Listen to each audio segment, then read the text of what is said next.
Vladislav Mikhailuk. Yeah, it's not a difficult name, you goon. I'm adding the trade. Put it by their other trade that I put. No. Thank you, Captain. No, I was just making sure. Yo. You shut up. You talking to your pussies? He's talking to his mom, I think. No, his pussies.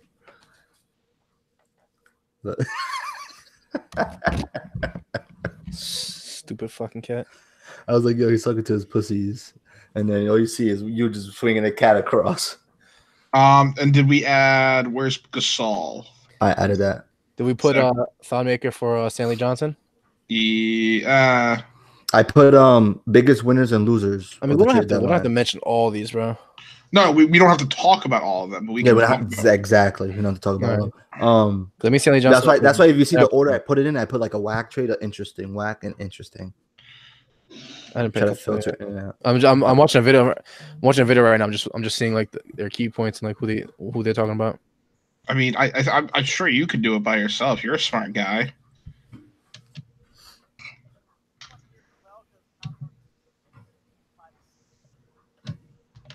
All right, but I'm ready when y'all are. We're already live. Yo, since when can an NBA team trade cash for a pick? It's always been like that. Yeah, it's just called cash considerations. Come on, son. Oh, I know what the worst trade was. Okay. Worst trade in the sense of like the player names or like it didn't. No, it just made no sense. Otto Porter Jr. for Bobby Porter, Jabari Parker, and a second round pick. Okay. They gave it way too much. You're snarking. Why are you snarking? We'll get there. That's why we have the pod. Are you going to talk about? Do you disagree with soccer? Are you also discussed by the trade? Yeah, I can talk a little bit about soccer. But like, what's a little bit like just so I could maybe? I want to talk about the Copa del Rey. Yeah, I thought you were going to go over his house and you guys were going to do like a little segment. Yeah, but he got out mad late. Actually, I got home. Well, I was in Long Island today. But I got home at 6:30 instead of 7, which was nice. I got lucky. Well, you should. It was no. I can't predict the traffic, my dude. Yeah. You drive? My coworker. How's she looking? It's a he, and if you want to touch his dick, be my guest. He's single now. Bro, alive. That's fine. We cut this part out. I'm saying to you that I support your life decisions and I embrace, Are you guys ready? All forms of sexuality. Yeah, so what we're gonna do is we're gonna edit this after, Lyle. I have Audacity on my thing. We just walk me through and we'll see. No, Lyle has the fucking audacity to be talking the shit he is. Are you guys ready? I'm saying that I embrace your life. Little pun there. All right, let's go.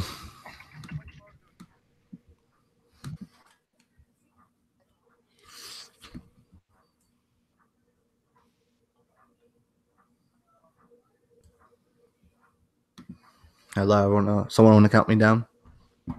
5. Well, you guys are ready? You guys are good?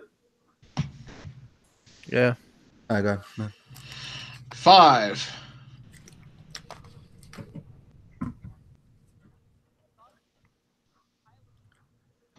Welcome back to another episode of JNJTalkSports podcast. Make sure you guys follow us on Twitter and Instagram at JNJTalkSports. Make sure you guys also give us a listen on the Apple Podcast app, Google Play, and as well as SoundCloud.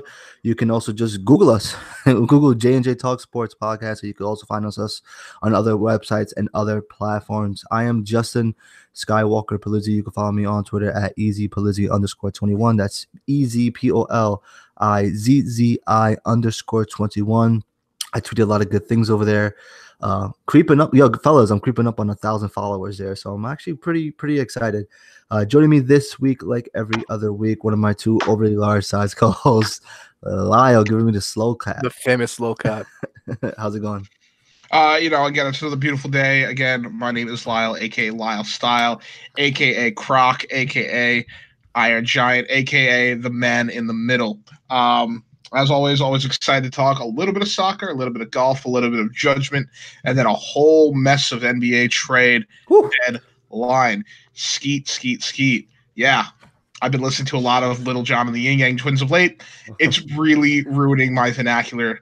And again, with us as always is Mr. Nick Stefanuen, your guy in the trenches. Yippee-ki-yay, mother. No, I'm doing good, man. Today was a very exciting day. I was very unproductive at work today, just following all these trades that were going on last minute. Yeah, we definitely have a lot to talk about today. But I think this is probably one of the most exciting NBA trade deadlines. There's a lot of action going on. A lot of action. It's probably the most. Big. I haven't really looked into like the numbers as far as like how many trades were made compared to like other years, but definitely a lot of moves were made, and actually a lot of moves were made for financial reasons. So we're gonna get into that a bit later, but we're gonna kick off the podcast with some WWN worldwide news. We're gonna start off with something small. The Phoenix Open was last week. For those of you who don't know, it's one of the first tournament. What is the first tournament hosted by Waste Manager for golf? Professionals. Ricky Fowler won, shooting in 17 under par, which was an amazing performance from him over the past weekend. He was 20 under going into the final day on Sunday against Matt Kutcher, who was the closest next to him with minus 16. He ended up finishing like 5 strokes over the second place person. Lyle, since you're so pro-America when it comes to us versus other countries in sports. Guess how many American golfers were in the top 10? I'm gonna guess now. Let me just use my powers here, Lyle style powers. I'm gonna guess 8. 8 is my guess. 8 out of 10. Wow, you're very, very good. I wonder where you get that number from.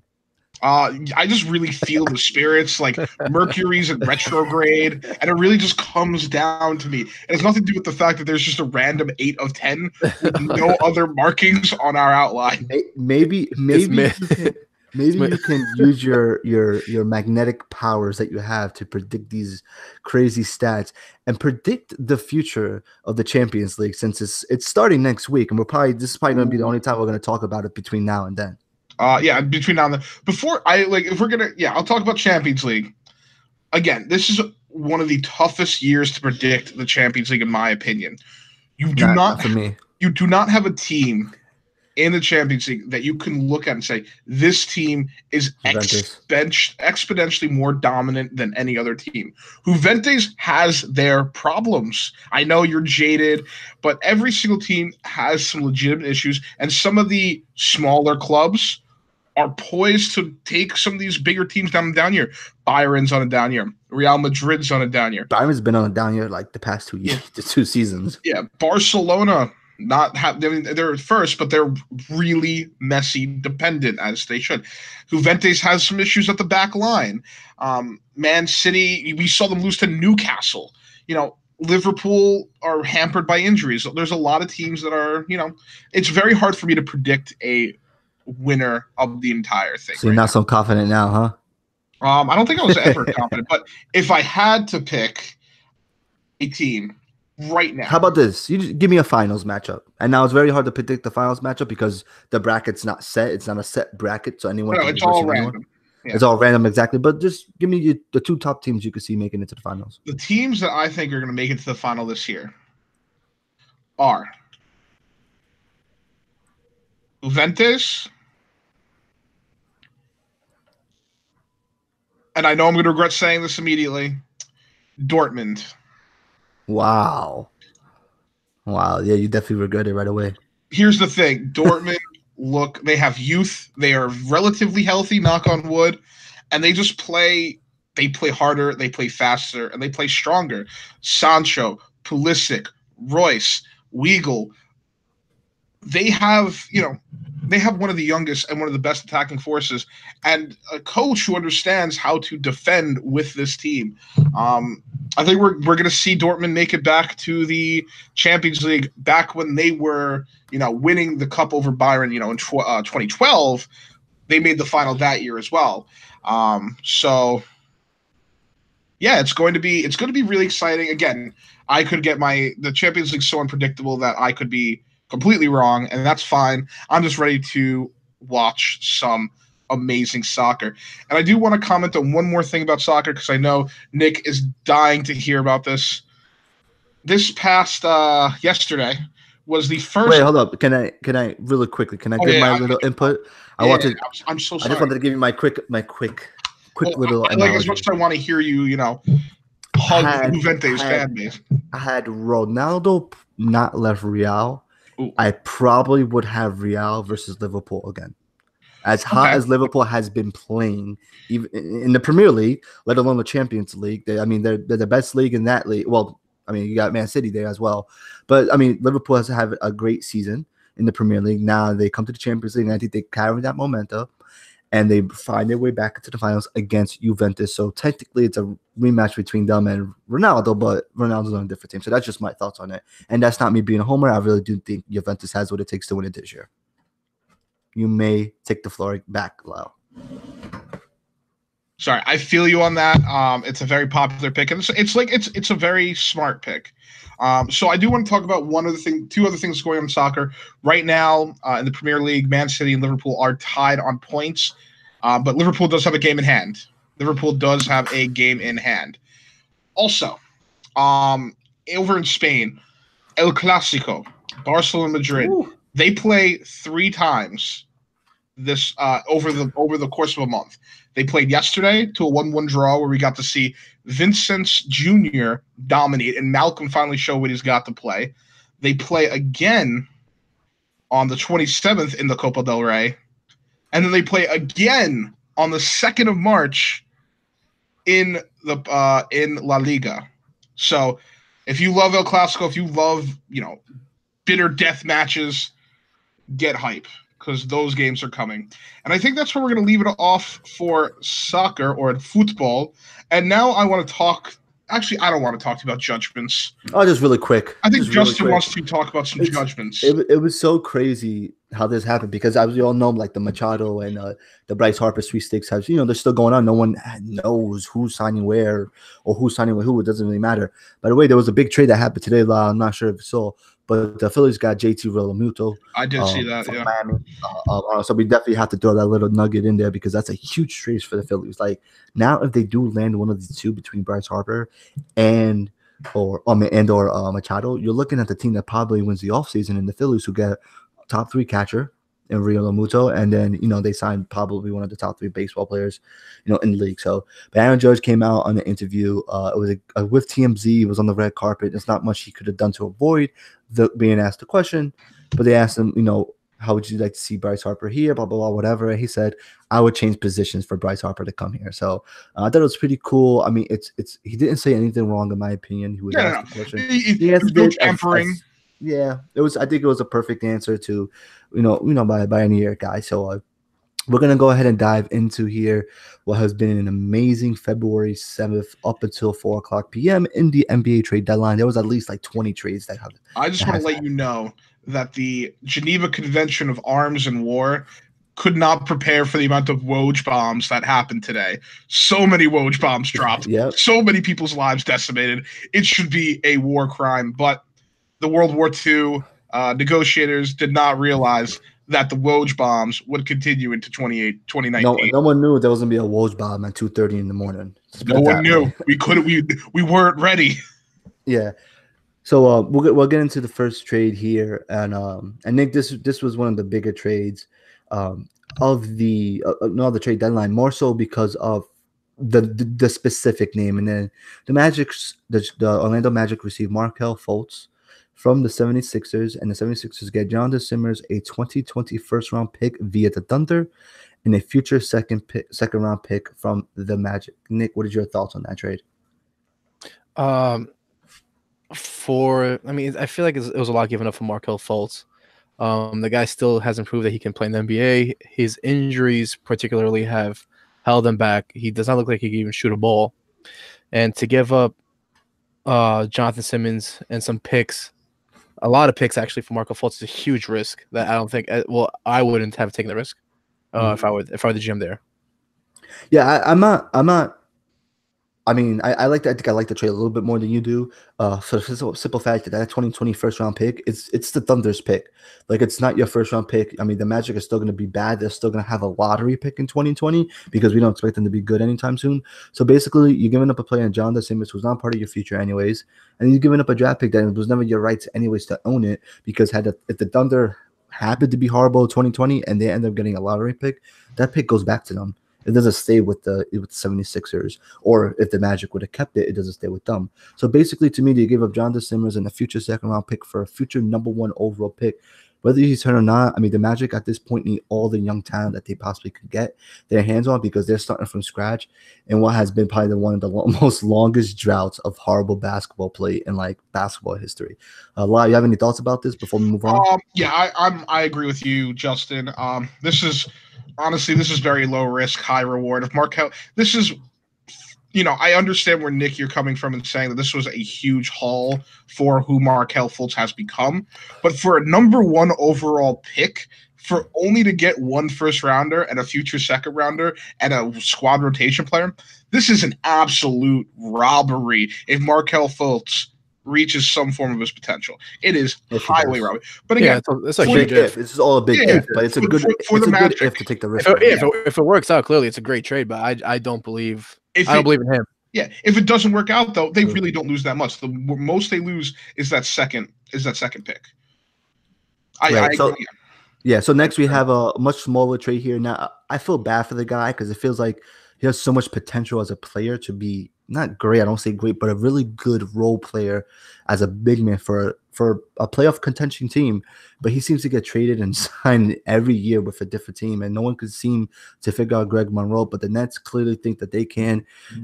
They get Greg Monroe and a 2021 second-round pick for future considerations from the Raptors. That's more on the smaller side of things. Lyle, do you want to dive into the Lakers trade deadline situation here? And don't mention the biggest troll of the century, the trades that they actually did complete. Because we're going to get to that. The trades that the great Magic Johnson was able to pull off. Huge one.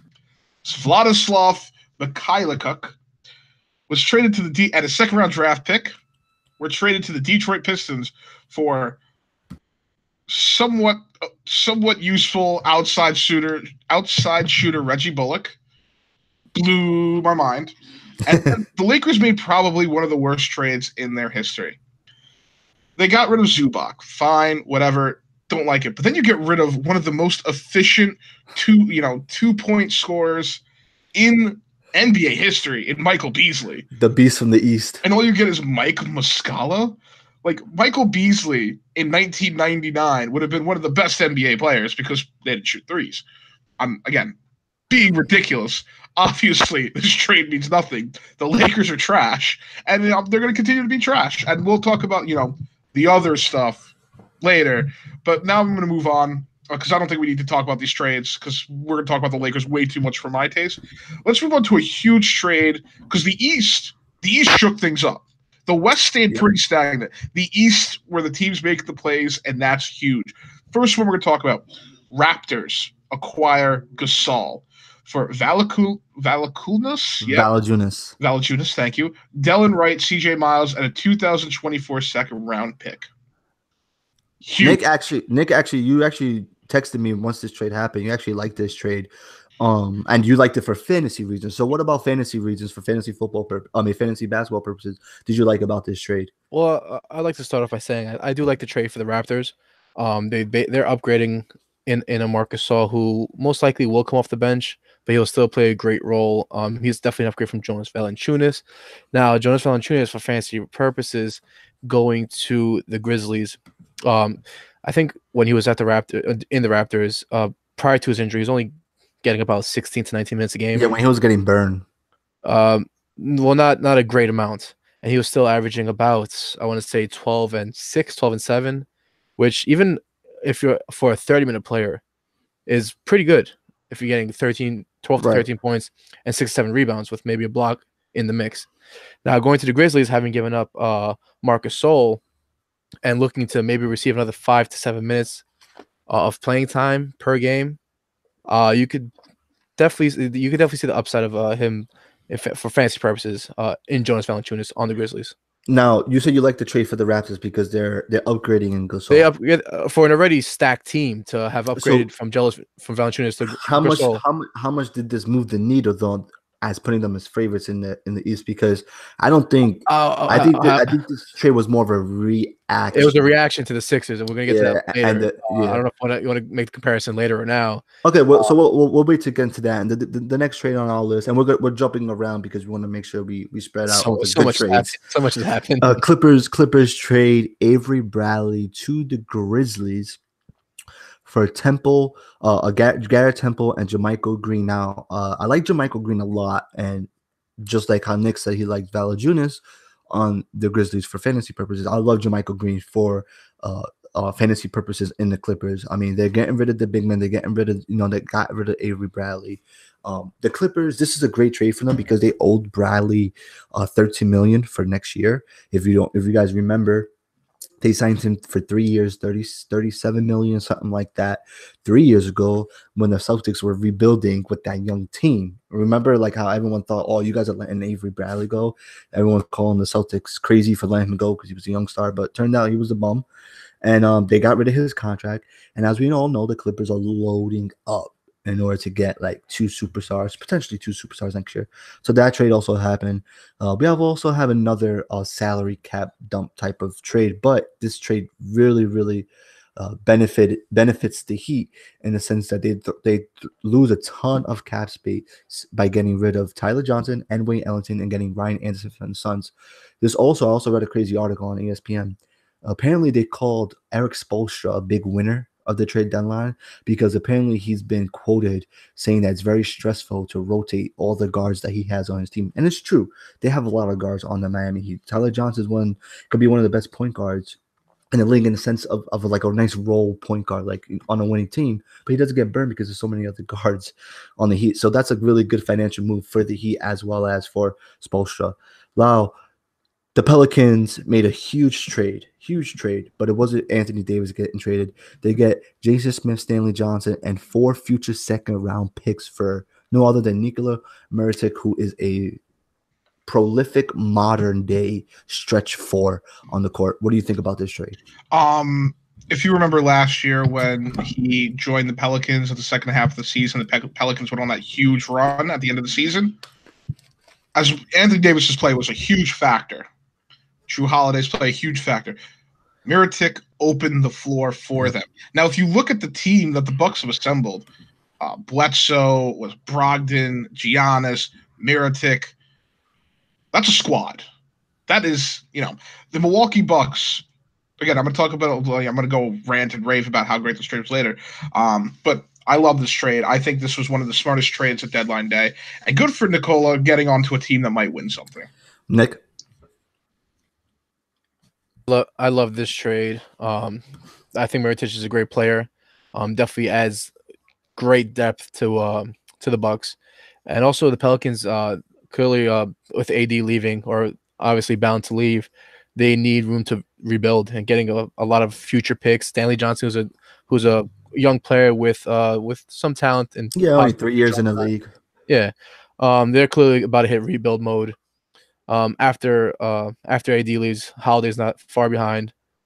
They're definitely gonna hit rebuild mode. These picks definitely gonna come in handy. I think it was a great trade for both teams. Yeah, Nick, you just took the words right out of my mouth. I was just about to say that. It was a great trade for both teams. I mean, the Pelicans let alone Jason Smith and Stanley Johnson, 2 role players, who they can at least fill roster spots with and not take large hits on the salary cap. They got 4 future second-round picks for a guy like Nikola Mirotic, who, he's no scrub. And to be honest, he might be even worth a late first-round pick for, a team who's very high up there and needs a scorer. So, great move for the Bucks. And in my opinion, they really gave up nothing for him. Because like I said earlier, those second-round picks don't mean nothing. I mean, how many times do you see a second-round pick in the NBA actually become a decent starter? So, you rarely see that. I think it was a great trade for the Bucks. Harrison Barnes has left Dallas. The Mavericks had traded him to the Kings for Zach Randolph and Justin Jackson. This was also another salary dump for the Mavericks. They made it clear, fellas, what they're doing. Right, they're loading up to bring in some key players, some key role players to go with Luka Doncic. They're bringing back Porzingis. They got Tim Hardaway Jr. who's there, who's going to play good minutes for them.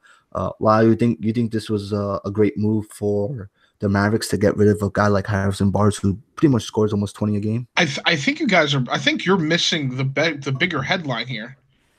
The Sacramento Kings They're contenders.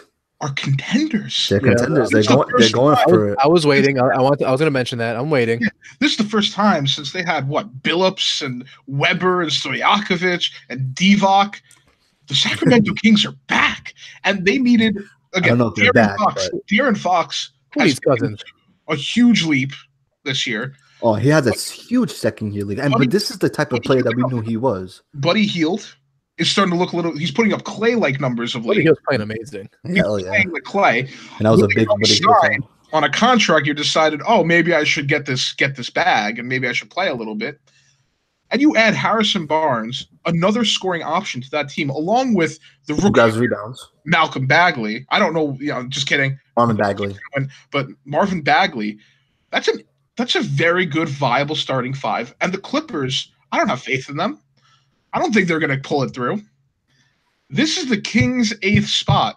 I want them to get it over the Lakers. I want them to get it over everyone. I want to see the Kings back because honestly, they're the underdog story that I can get behind.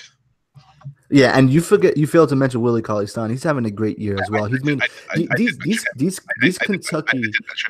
These Kentucky and Kansas and Duke players who've come into the league and kind of faded out their first 2 years, because recently, the stories have been Ben Simmons and Embiid and Towns and Wiggins.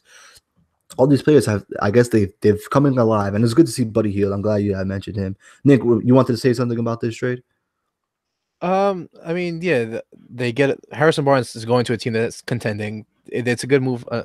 He looks sad during the mid game when they showed he had been. First of all, he got notified mid game. He stayed. I love it. He what?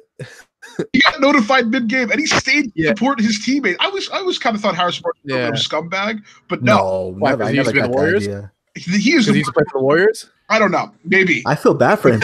He left before it all started. No, but he stayed for the game, and that's a man who respects his teammates. I want him to win.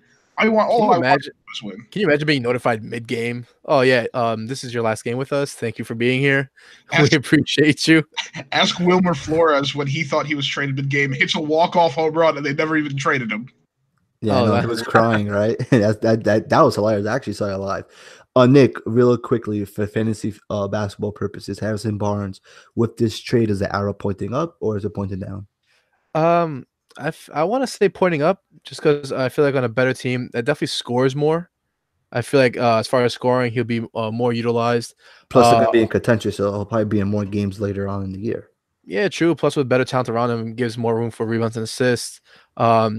He's a good, deeper defensive player, not more of a hands-on in the post kind of player. But as far as outside perimeter defense, he's also very good at that too. So steals might go up. I would say arrow pointing up. Awesome. So the next trade here, this is a big one. This is a 3-team trade, so bear with us as I talk through this. The Rockets get Iman Shumpert. The Cavs get Brandon Knight, Marquise Chris, and a 2019 Rockets first-round pick. And the Kings get Alec Burks. Nick, what are your thoughts on this trade? And ultimately, between the 3 teams, who came out on top? Are the Cavs the ones that got the first-round pick? Correct. I feel like that's the only really good thing about this trade. I mean, Iman Shumpert is giving the Rockets depth that they really badly need, but yeah, it's a good trade for Rockets. I was never a huge Iman Shumpert fan. Honestly, I'm sure Lyle loves Shumpert. I'd like to hear Lyle's take on this because this doesn't stand out to me too much. This trade's not worth my time. I'm going to be honest. This trade is trading, So you're not hyped that a former Knick is now on the Rockets and potentially going to be playing for a championship? Former. Okay. Former. All right. Wait. While talking about former Knicks who went to the Cavs and so on and so forth, can we mention the fact that the Cavaliers wanted to trade J.R. Smith and could not find a team to take him off their hands? Oh, I want the Knicks to get J.R. Smith. J.R. Smith will always be in my heart. Anything is possible. New York would get behind that comeback right there. They definitely would. Here's the thing. As much as I want to talk about this trash trade with these trash people, and I mean that in the sports sense, they're probably great people outside of the game. Let's get to two derelict trash teams. The Bulls. This is a good trade for both teams, though. But here's the funny thing. So about a week ago, the owner and GM of the Wizards says, we're not trading anyone. 1 week later, Otto Porter Jr. is gone. And Markieff Morris. We forgot to mention that trade as well. Again, we don't talk about trash. Otto Porter Jr. is gone to the Bulls for Portis and Jabari Parker and a second-round pick. Amazing. Both these teams are absolutely terrible. Otto Porter is one of the most overrated players. Overpaid, overrated. Portis has 1 year left in his deal. Jabari Parker has not shown what he was expected to show. He showed a little bit last year. The Bulls weren't playing him. The Bulls just started playing him recently just to showcase him so they can't trade him. This is a great trade for the Wizards. An amazing trade. The Wizards definitely came out on top of the trade. They get under the tax, which is awesome because they get rid of Morris and Porter Jr. And they bring in someone like Bobby Portis, who basically I think could be a better version of Otto Porter Jr. He had the same stat of Otto Porter, if not better. And then Jabari Parker is a former second-round pick. So I think this is absolutely. Portis, if I'm Portis, I'm like, they're fighting each other. They don't get along. I don't want. If I'm the Wizards, I'm trying to find a suitor for John Wall, get him out of town, build around Beal. He has been proven. He's only 26 years old. He's proven that he can hold the load of that team as a superstar. You got some young talent. I think the Wizards should start over with Beal. The next thing they need to do is get rid of Wall. So we can move on from this trade, I think. Here's my fear with them getting rid of Wall, and I love John Wall. We all know I love John Wall, but with all the injuries, with everything that's happened to him, do you know what the Knicks are probably going to do? They're probably going to trade for John Wall. Let's keep Wall in Washington because the Knicks getting a broken down point guard. I think we're done with that. Knock on wood. Spin around 3 times and spit. I'm gonna say something. Knicks. I want to see both of your reactions. I like doing these kind of like player career analogy things. John Wall is this time's Steve Francis or Stephon Marbury. I'm waiting for your takes. I'll hand it off to Lyle. I don't know if I compare based off the career. I'm not talking about. I mean, John Wall, as a career and being the point guards that they are. I mean, I honestly think he has a better career than both, unless you're counting Marbury's time in China. Honestly, I don't think to this point he's had a better career than both of them. I don't know. That's something I'm gonna have to get back to you next. The biggest thing in John Wall's career right now is the way he played in Kentucky, and then his little celebration when he goes like that. That's the biggest thing in John Wall's career. John Wall transformed that Wizards team into a winning team, and they have not won anything since he's been there. Look what happens when you build around a point guard who doesn't distribute as well as they should, plays great defense, but can't shoot a 3-ball. Steve Francis written all over him. That's Steve Francis in a nutshell. Basically, can't shoot a 3-ball, can't get more than 5 assists as a point guard. At least you got players like Kyrie who, if he's going to get 5 assists, ain't nobody stopping him from getting to the basket, and he could pull it from 3. John Wall is playing in an age in this day and age of point guards. John Wall's not best suited for this age. If he was playing in the early 2000s, he'd be great. Yeah, I mean, again, it is what it is. I still love me some John Wall, but as long as the Knicks, me too. I love John Wall, but just my take on him. Keeping it real. If the Knicks do Knicks things and get Steve Francis and Stephon Marbury, aka John Wall, in your opinion, it's a Knicks move, and I'm scared. And if you feel the Knicks would do that, and that would be the outcome of John Wall's career in the New York Knicks, it's the same thing that happened with Marbury and Francis. So it would just lead to my convesion more. Now get into this last trade. Yeah, I'm full of anxiety now because of you. Thanks, awesome. So his next trade, 76. This is probably the biggest trade, second biggest trade, second or first, depending on how you look at that Nikola Mirotic trade that the Bucks got.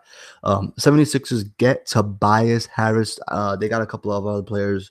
The Clippers get 3 players in the trade, including Wilson Chandler, I believe was one of them. They get a 2020 first, a 2021 first via Miami, a 2021 first via the Sixers, and a 2023 second round pick. Boy, did the Clippers get a king's ransom for Tobias Harris. But boy, does Tobias Harris help out the Sixers team so much more. Nick, I gotta know what you're thinking here. This is definitely, I think, the biggest trade so far. Well, other than maybe the Porzingis one. Porzingis is also big, but this is relevant wise. But again, this is the Clippers obviously hitting rebuild mode. They're getting so many future huge picks. But speaking from the 76ers perspective, you now have Jimmy Butler. You have Embiid. Joel Embiid. You have pause. Holy crap! Holy crap! There's a brain fart. Yeah. Ben Simmons. Ben Simmons. Holy And shit. who's the fifth? Oh, JJ Redick. Yeah, JJ Redick's on his way out. All right. Just start from saying their starting positions. Yeah. All right. So you have on top of Tobias Harris, you have Ben Simmons, you have Joel Embiid, you have Jimmy Butler, all tremendous players, tremendous scorers, and obviously, when we think of the East, no, they fail in comparison to the Warriors. Now you finally have a team coming out of the East who can compete, who can actually give them a run for their money. And honestly, I think they're walking away with the East title. I don't think there's any team. Who was it? The Celtics at first, possibly competing, fighting for the Eastern title. I don't think so anymore. So you put them above everybody now based off that trade. 100%. Yeah, I'm probably with you there too. But this is that additional scoring that they needed, and it's tremendous. Yeah, the side of this trade I want to talk about was the Clipper side. But Lyle, I'll let you go ahead. I know you're feeling to talk about this Tobias Harris and 76ers connection that they got going on right now. Bucks. I think the Bucks are still the team to beat. Ooh, good. I mean, it's a good. Again, it's a good pickup. It's fine. You decimated your bench. You're gonna have to pray everyone stays healthy, including Embiid, because if he goes down, it's gonna be a huge problem. I don't know. I think yes. Does this make them better? Yes. Does this put them over? If I'm sitting watching a 7-game series, does this put them over the other premier teams in the East? No, I don't think so. I think the Raptors are still better. I think the Celtics are still better. Oh, come on. I think the Bucks are still better. I think the only team they leapfrog where they are in the standings is maybe the Pacers. I think I get the point of this trade. I think it's a good trade short term. I don't think it's going to have the effect that they want. Again, that's my opinion. That's why we're here. We're all able to disagree. But so you have Toronto still as the number one potential team to make it to the final. Milwaukee as the number one going to the final. Now let's transition. Since you have Milwaukee as number one now, tell me one of your biggest winners of this NBA trade deadline. Well, I mean, I think I kind of telegraphed the winner, or I'll say the one winner because maybe you guys will. The winner's the Milwaukee Bucks. I'm sorry. They didn't give away much, and they got a proven stretch four. Their roster is stacked. Bledsoe, Brogdon, the Greek Freak, Middleton, Chris Middleton, Mirotic, and again, having George Hill coming off the bench, underrated ad right there, is huge. And this is a deep team. This is an experienced team, and they have their superstar. They have when Giannis is on the floor, they have 4 shooters around him. It's the four still LeBron and 4 shooters tactic, and we know that works. And I do think it's going to be a hard-fought battle to the final. I do think the Celtics, the Raptors, the Sixers, and the Pacers could all give them problems, but I think the Bucks have the depth and the talent to put it all together and get to the final. I was just got to throw like a little pat on the back there, and you said exactly what I was going to say. The Bucks are basically going to do what other teams do with LeBron, like just. The Greek Freak dominates the ball. He's going to distribute, get his 8-10 assists as the size player that he is, and then he's going to go ahead and put up 25 points. And basically, just surrounding him with guys who could just flat out shoot the ball and get to the rim. Because Middleton could get to the rim, Bledsoe could get to the rim. Brogdon more so is a more of a distributor, but you have people like Adam Mirotic. Nick, what about you? What was your biggest winner of the NBA trade deadline? In spite of Lyle, I'm still going to go with the 76ers and Tobias Harris. Man, I didn't convince him. Oh no. Dude, you just gotta look at the starting lineup. You have Ben Simmons, JJ Redick, Jimmy Butler, Tobias Harris, Joel Embiid. Those are 5 like legit starters. Like those 5 players would probably start on almost every other team too. Where's your bench? Your bench. You got my man Boban coming off the bench. You have TJ McConnell. You have Jonathan Simmons. Like, God, they'll make it work. They'll make it work. All you gotta do is have the starters play 35, 40 minutes a game. Which they're probably gonna do in the playoffs anyways. Exactly. You can't sleep on that team, especially after this Tobias Harris trade. That's a huge boost. Yeah. So I have a couple of winners here. The Clippers are definitely one of my big winners. They got a boatload for Tobias Harris, in my opinion. Not only did they set themselves up for the future as far as getting draft capital and getting rid of contracts that they're no longer liable for under the tax bracket in the NBA, they also put themselves in play to get 2 superstars this offseason. And we all know Kawhi Leonard wants to play in LA. He hasn't made it clear whether it's going to be the Clippers or the Lakers. He's also made it clear that he's not interested in playing with LeBron. So maybe it's the Clippers, and the Clippers are loading up to pay him the max contract and then have that extra money on the side to also get someone else on the max. And then you look at them and you see all these first-round picks that they got in the future. The Clippers set themselves up so perfectly for the future.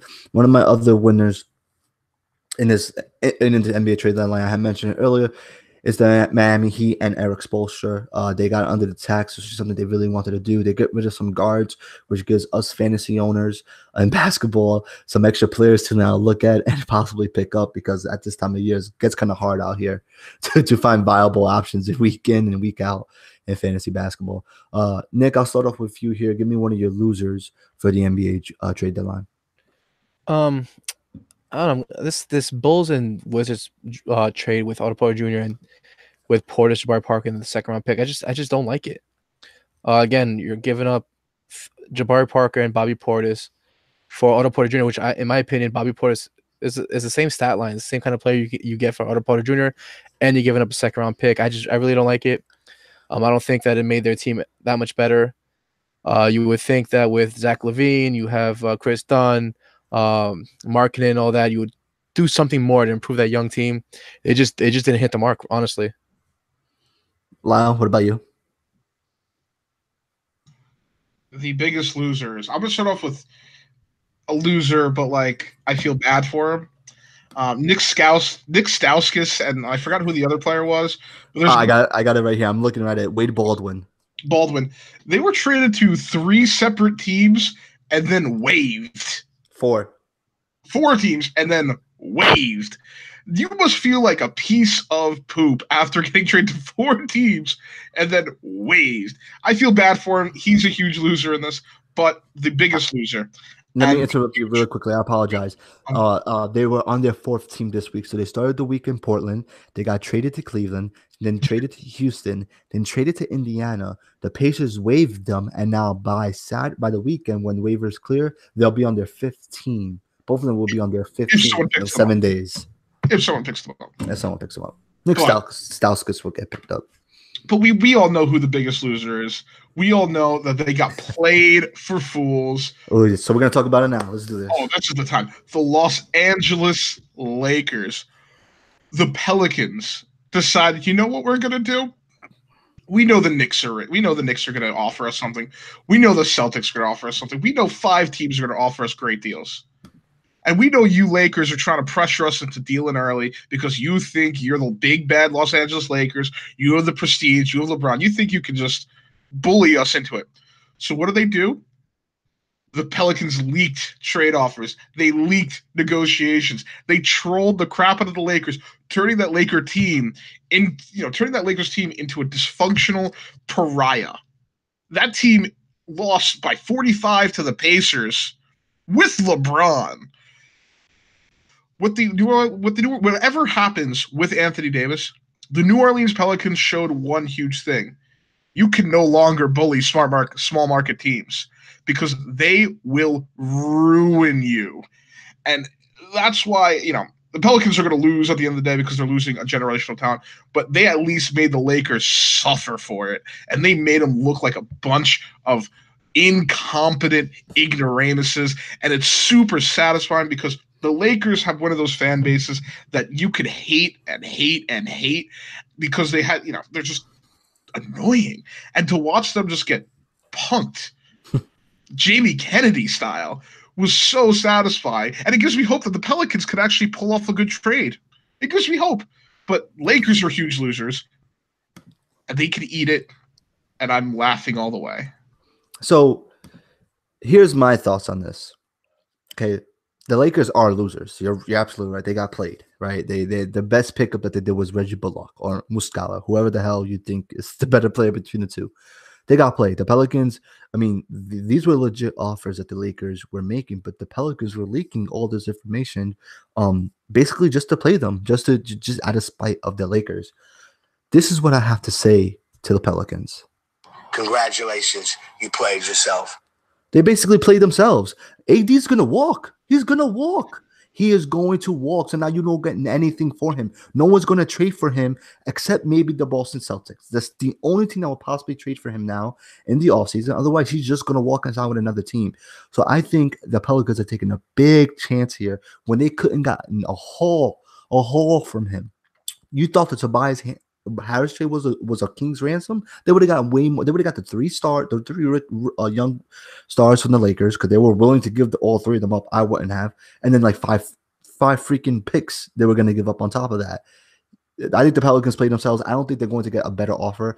I understand they're betting on themselves that they possibly could. I just don't see it because he's going to be so close to being a free agent where he's going to get the max wherever else he goes. So I just think the Pelicans played themselves. So I would agree with you. I would 100% agree with you if it wasn't for the Spurs getting what they got out of the Kawhi Leonard trade.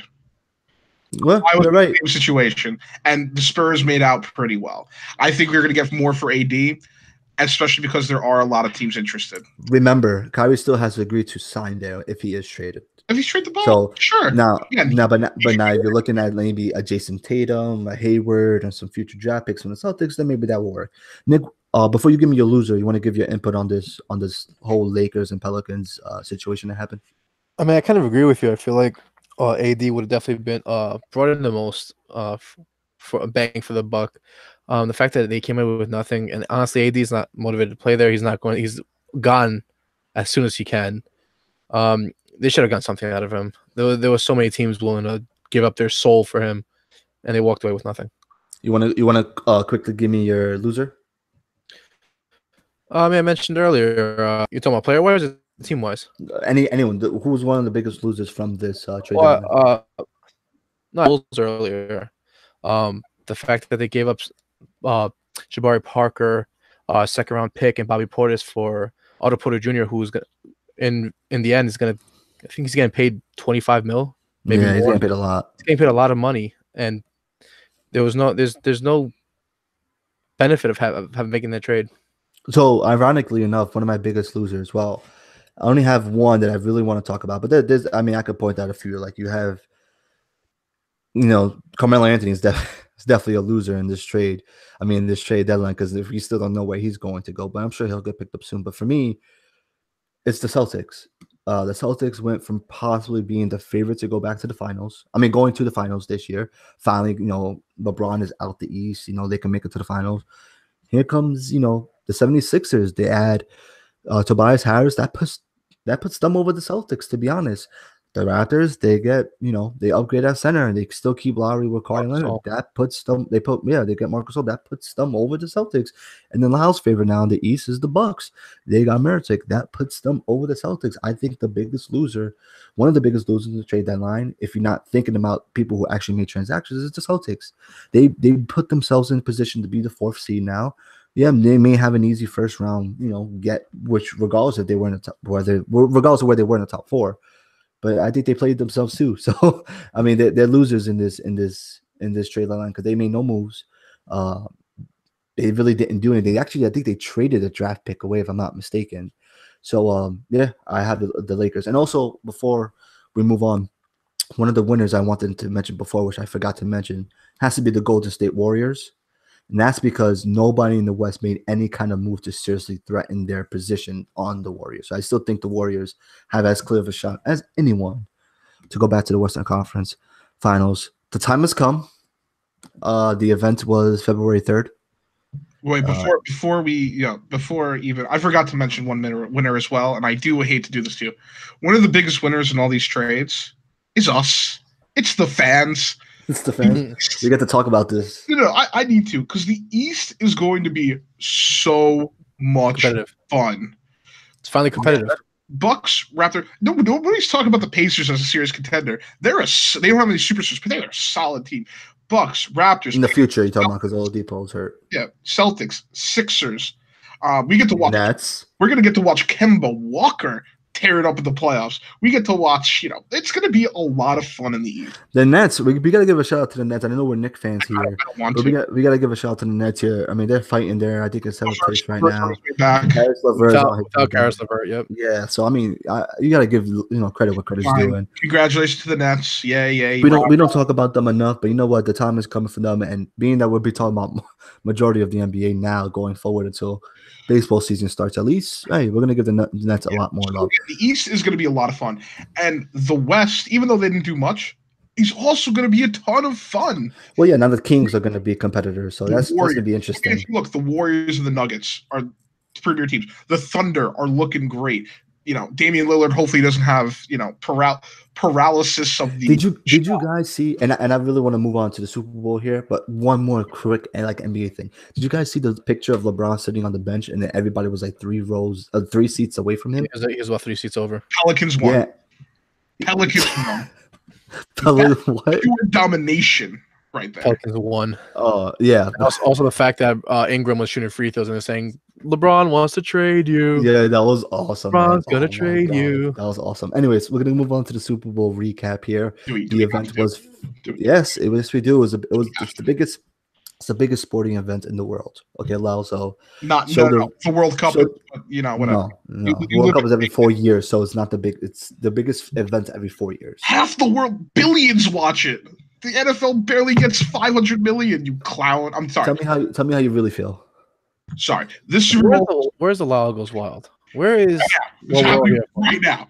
Right now, I'm about to go wild.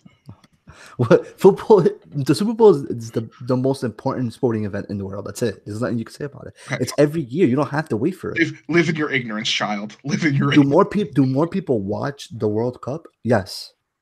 But it's every 4 years. If the World Cup was every year, I'm pretty sure the viewership would die out. People watch Euros every 2 years. More people. You should be able to. No, you compare the Super Bowl to the Champions League final. More people watch. Which more people watch as well. No, they don't. We'll see this year.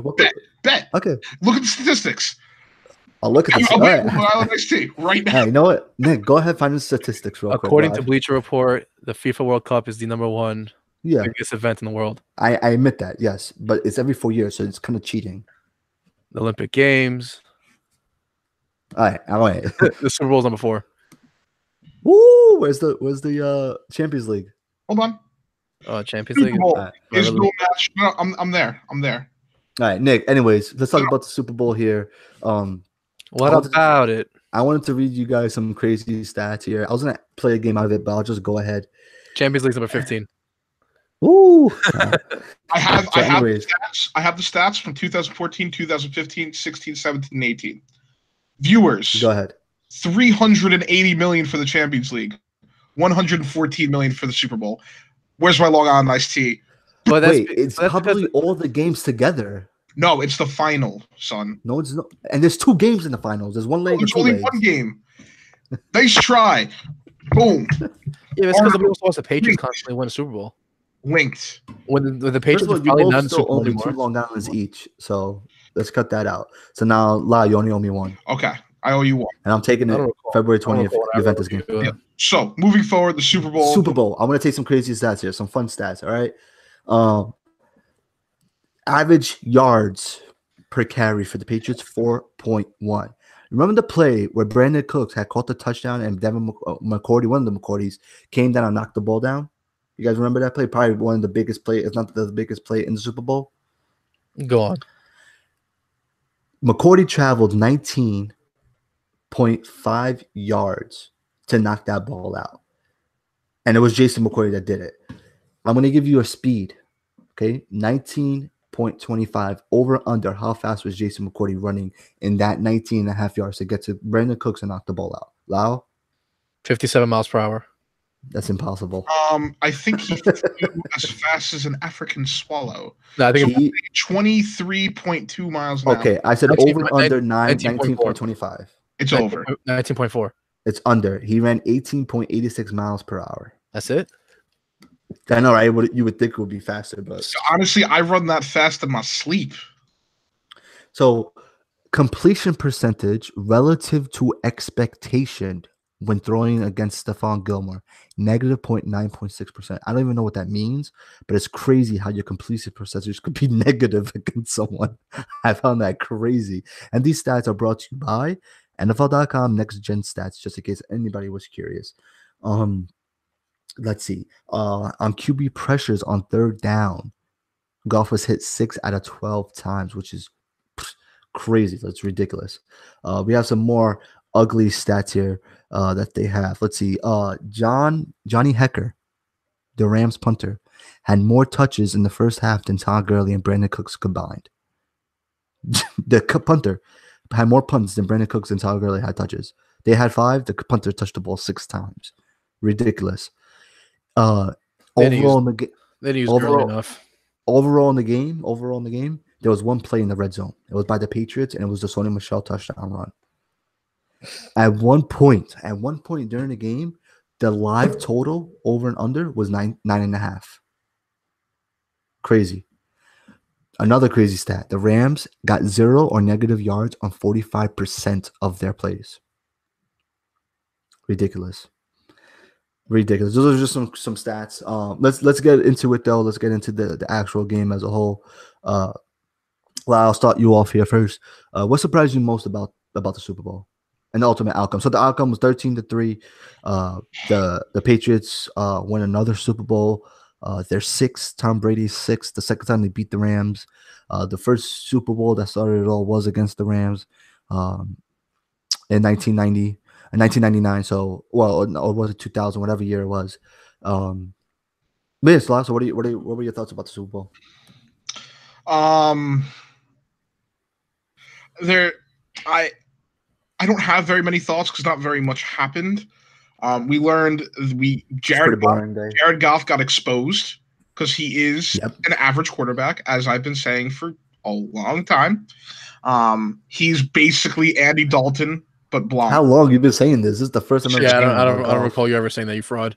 Okay, well, I'll go back to the tape, but you can go back to the tape. Instead replay that crap. I know where it is. Got no time to go back to the tape. I've been telling people for a while that Jared Goff, he's nothing special. He's a serviceable quarterback. He's an Andy Dalton. He's glorified Andy Dalton. The reason why he has better coaches, he has better support around him. But he doesn't have Hugh Jackson. You're right. Yeah, he didn't have Hugh Jackson. He didn't have Marvin Lewis. Sorry. Yeah. So, I mean, the fact that then the golden child Sean McVay, the greatest coach since sliced bread, couldn't alter his game plan against a zone defense blew my mind. Because the Patriots changed their scheme from a man-to-man to a zone. There's always pockets in a zone. Don't steal my thunder. No, I don't know. You have nothing written down. There's always pockets. I know. I wanted to surprise you guys. And you can't find the pockets in the zone when Tom Brady ripped apart your zone defense with Julian Edelman, a couple times. But honestly, again, all the credit to Sean McVay, what he did with that team after Fisher, had them trudging along at the 8-8. Fisher? Jeff Fisher. Jeff, quote unquote, I go 7-9 every year, Fisher. Yeah. Again, Sean McVay definitely proved that team. That team has potential moving forward. It was a great season, but man, you got out-coached, you got outplayed, and the one thing that pissed me off the most about the Super Bowl, it's not the Patriots winning. It's people suggesting that Julian Edelman, firstly, he didn't deserve the MVP. To go to the Hall of Fame, yeah. To go to the Hall of Fame. I asked, the second after I saw that, I texted Lee, and I asked him, he's a diehard Patriot fan. He lives, eats, and breathes Tom Brady's farts. I texted him, hey, Lee, do you think Julian Edelman's a Hall of Famer? Within 2 seconds, absolutely not. He's not. I'm sorry. Smart man. Yeah, I get it. He's done great things. Breaking every postseason record. Okay. I'm done. I'm not even going to listen. When you speak about that, I'm not going to listen to it. I'm just warning you.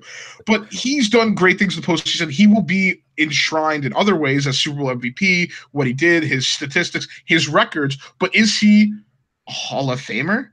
No, absolutely not, sir. Find a Hall of Famer. The Super Bowl was boring. I'm over it. When you Google Hall of Famer, there's a picture of Eli Manning right next to it. He probably should be, but again, that's a conversation for another time. Nick, what were your thoughts on the Super Bowl? I feel like they underutilized Todd Gurley all season long.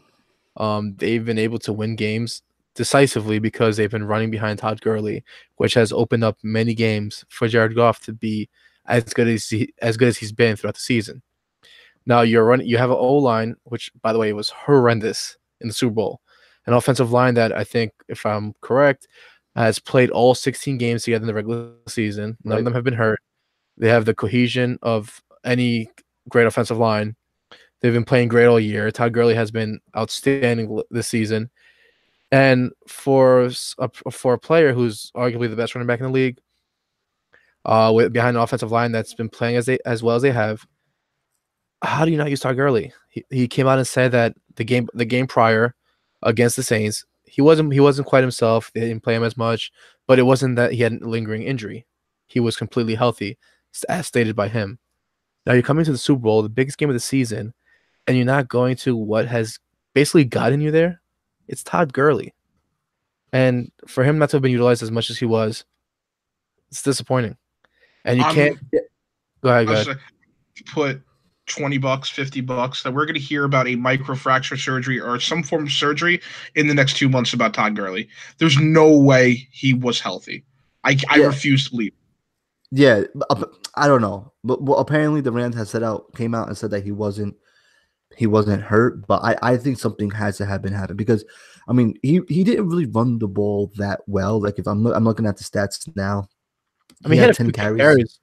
Yeah, he had 10 carries for 35 yards. CJ Anderson only got the ball 7 times. Well, he did get tackled behind the line of scrimmage a couple of times to take that into consideration. I remember Todd Gurley. I thought Todd Gurley looked good on the few burst runs that he did have. So yeah, he had about 7, 8, 9-yard carries. I don't know. I don't know why he. I really don't know why he. Him out the backfield and him just on the field in general opens the game wide open for Jared Goff. So here's what I took away. One, we all know McVay got outcoached. And it doesn't take anything away from him. It's giving more to Bill Belichick, honestly. He's still, this is more Bill Belichick than anyone. And this has nothing to do with McVay, in my opinion. I think this has a lot to do with Goff because he did get exposed, like Lyle said. He was 19 for 38 in passing. He only completed 50% of his passing. Legit 50%. Mark Sanchez numbers. Here's where you have to pat Belichick on the back. He played 6-2 defense, a 6-2 defense against a team that can't run the ball effectively because Todd Gurley's not there. So now when you try to do play action with CJ Anderson, guess what? The 6 people on that line are just going to rush. They're not going to play the run because he's not a threat, and they pressured him. I said it before, on third down, he was pressured 6 out of the 12 times Goff dropped back on third down. He was pressured 6 times. That's half the time. That's a lot. That's above the NFL average of getting pressured on dropbacks. They played 6-2. They played a lot of zone when the Patriots were the number 1 team in the NFL playing man this year. The number 1 team. A team that has both McCourties and Stephon Gilmore. Not a team with A.J. Bouye and Ramsey or a team with Xavier Rhodes. No, the Patriots played the number 1 man defense all year. And in the Super Bowl, they played 40% of the time they played zone. So they completely threw off Goff and that offense. And if Gurley was hurt, and that's the reason why he didn't get the touches, I mean, that obviously adds to it. So, I mean, I was as surprised as everybody else that this was a 13-3 game. But I'm not surprised on how the Patriots won. And I'll go ahead right into our next segment here. And basically something that surprised me as to, how the Patriots were able to win. And they were able to run the ball. We came out and we all said the same thing, but just used different words. Patriots are able to run the ball, and if the Rams can't stop them, this game is going to go their way. The Patriots average 4.8 yards per carry. Okay, they got some good yardage out of both Edelman and Patterson, wide receivers who got some runs. But Sony Michel, 18 for 94, averaging 5.2 with a touchdown, long of 26. Rex Burkhead, 7 for 43, averaged 6.1 with a long of 26 yards as well. So for me, that's the key thing right there. They were able to run the ball against the Rams front 7. Another big thing, I also mentioned penalties last week when you guys listened to the podcast. These 2 teams were 2 of the most disciplined teams all year. The Rams committed 9 penalties. The Patriots only committed 3. So I think those 2 things were big parts of why the Patriots were able to hold the Rams to 3 points and win the game. Nick, what about you? Honestly, I was a little surprised with the little usage of James White. I thought James White was going to come to this game with a huge role. A week or two prior. I think he came off like a 12 to 15 catch game, 12 to 15 receptions, and however many yards he had. Every year, James White seems to be very efficient in the postseason.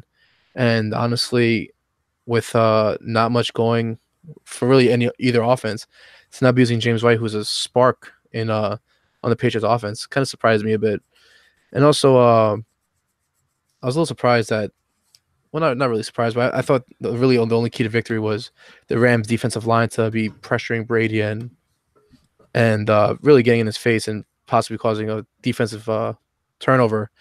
I didn't like much of what I saw as far as like blitzing Tom Brady trying to get to his face. I feel like they could have done more. They let Brady get enough time to slice up a defense here and there, and honestly enough to win the game. I'm also surprised that this game was only 16 points. Yeah, very surprising. But I mean, if you were to tell me or any Rams player, coach, fan, the Patriots are only going to score 13 points, go ahead, young fella, you go win this game. Say it again.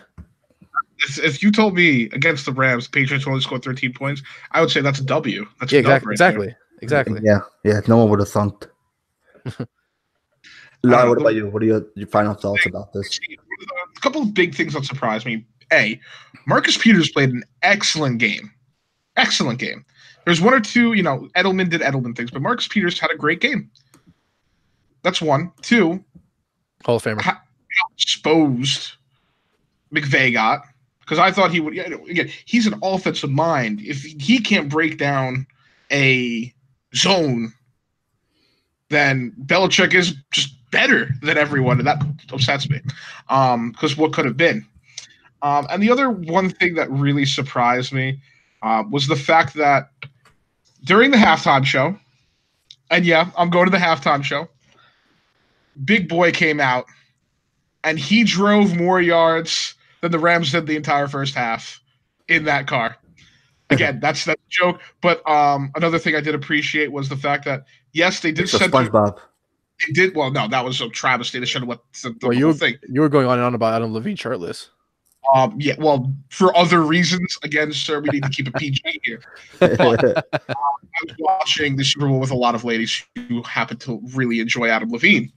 But when Big Boy started an ATL hose chant and it didn't get censored, I was dying. I started hysterically laughing because I got all Travis Scott's curses and things, but then Big Boy just goes ATL hose, and everyone starts chanting. I'm like, you're not gonna be able to censor this, and it was great. And that was the best part of the entire game for me, which is unfortunate because I hate the Super Bowl halftime show.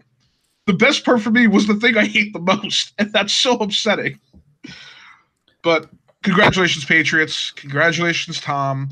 You're welcome, because if we never killed Drew Bledsoe, you would have never won a single Super Bowl. Typical Jets fan. Let me be bitter. It's Darnold season. Yeah, Darnold season. So the football season comes to an end, so now we got to wait a couple of months for more NFL football. But there is new football coming out this weekend in the AFL. The Alliance of American Football League is kicking off February 9th.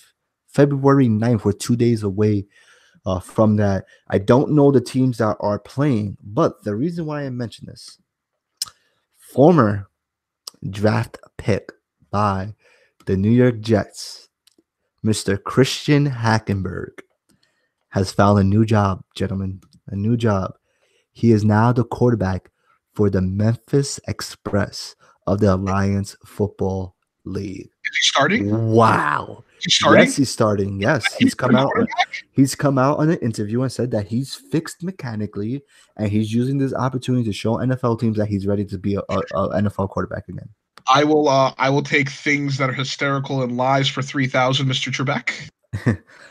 Everybody, thank you for listening. Make sure you like and subscribe our podcast on Apple Podcasts, Google Play, and SoundCloud. Also, make sure you follow us on Twitter and Instagram at JNJTalkSports. I'm Justin. You can follow me at EasyPolizzi _21, POLIZZI _21 on Twitter. Lyle? The boys and girls and non-binary and can all follow me at Lyle's Style, LYLESSTYLE, as well as they can see me do nerd things on www.twitch.tv/HelmetTabletop. And Nick, where can the lovely viewers find your beautiful words and face? You guys can all find me on Instagram and Twitter at Stefano N. That's STEPHANOUN. I highly recommend following him on Instagram, because if you want to see what a thirst trap looks like, that is Nick's Instagram to the letter. Hey, right before we close this podcast out, Lyle, there's one thing I want to tell you. What? What are you trying to tell me? Congratulations, you played yourself. Later. Later.